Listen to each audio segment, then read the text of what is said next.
1 year ago, Tesla's CEO, Elon Musk, famously said in an interview, quote, "I think it's very unwise to short Tesla. There's a tsunami of hurt for those holding a short position," end quote. And you know what? He was right. The stock's up almost 460% in the past 12 months. Even Musk himself now is taken aback by the huge surge here. Just last night, he said shorting Tesla is, quote, "not as crazy." So, you know, when a CEO hints at volatility, does that mean it's time for the rest of us to get out of the stock? We want to ask our panel. Bloomberg's Matt Miller with the story.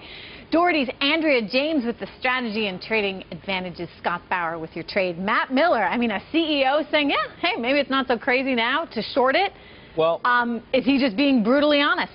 Well, I mean, something he added that he still thinks it's unwise, not the right thing to do. And you could also make an argument, as I'm sure you've heard many times, that having a large short interest in a stock is good for investors who are long, because whenever there's a big drop, they have the shorts there to cover and to sort of provide a little bit of a trampoline for that stock. There's a couple of interesting points with this stock, though. You mentioned the huge run-up, and we're showing it now from June 2010, 877%. It is now worth $20 billion and change, so fully a quarter the value of Volkswagen. However, Volkswagen produces 90 times as many cars. They are looking to have about $2 billion in revenue in Tesla for the full year of 2013. So not unlikely that they hit that target. In fact, they probably will go a little bit above that target. But they've got some real competition coming out. First of all, I just saw a couple days ago the official launch video for BMW's i8, and I've started to hear a lot more people mention that they want this car. It's absolutely breathtakingly gorgeous, and of course it's a BMW, so you know it's going to have that quality. I don't want to say Tesla doesn't, because we've seen the amazing things Elon Musk has been able to do in terms of the safety of his car, basically breaking the machines that they use to test the safety of cars. So it's definitely been admirable, but you're going to see BMW and Audi come out and really blow away the high end here. And you see other companies like Volkswagen wants to put out 14 hybrids next year.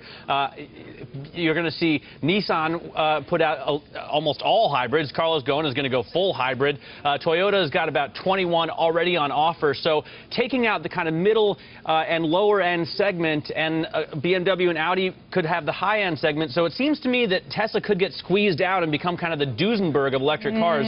The design definitely looks very beta when you compare it to the BMW. Andrea, is this the danger here, that Tesla basically has so much competition from so many established players that it's not going to be able to make a go of it? Well, they're already making a go of it. And just to comment on the Elon Musk comment, he is the largest shareholder, so he's put his money where his mouth is. Let's just look at simple market share figures. It's a $1.5 trillion auto market. There's room for lots of players. We know that.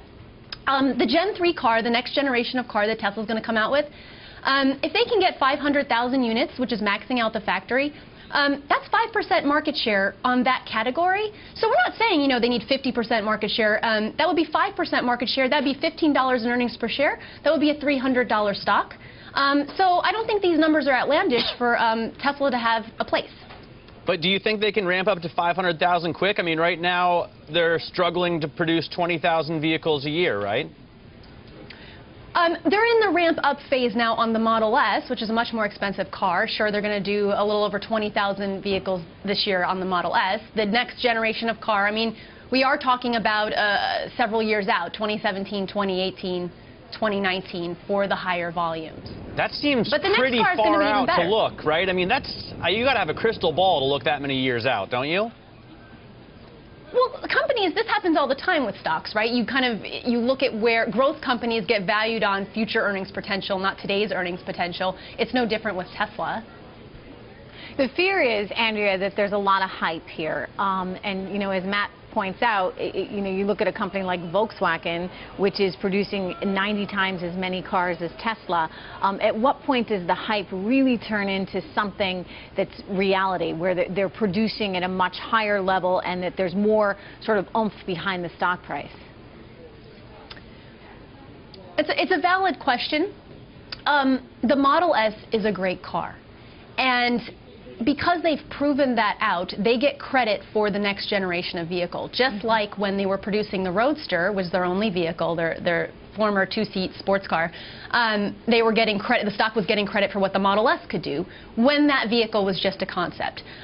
Tesla's got some real potential. They've got a lot of IP in their battery technology around the usage of the lithium-ion cells that they're using on the cylindrical cell. That is real. The IP is real. The factory is real. And the management team is real. You talk to a lot of other chief operating officers. I talked to Bob Carter just recently from Toyota. They're not concerned about needing some IP from Tesla. They can all produce electric cars that'll run the same amount of time on a charge, that'll do the same kind of performance figures. So it's just about the design of the vehicle, and I feel like Tesla is going to have a lot of competition. Why haven't they done it yet? Why haven't they done it yet? They're going to definitely be coming out. I mean, the i8 will be a great example, right? It's coming out very soon. And it's definitely going to take the wind out of the sails, at least at the top end, the luxury end of Tesla. I think I'd like to see their cost per kilowatt hour. Matt, you challenge them. Ask them their cost per kilowatt hour. See if they can get as low as Tesla's. Tesla's under $300 per kilowatt hour. I don't think anyone else is there. But Tesla's still a $100,000 car, right? So they've got to come down substantially to be able to sell to the masses, and as soon as they have achieved that, they're going to have all of this competition from Volkswagen, from Toyota, from even Chevy, right, which is Okay, so let me get over to Scott for a moment, because we don't have a ton of time left, and I want to know what to do. Is there a trade here in all this, Scott? As much as everybody's talking about two different sides of this company.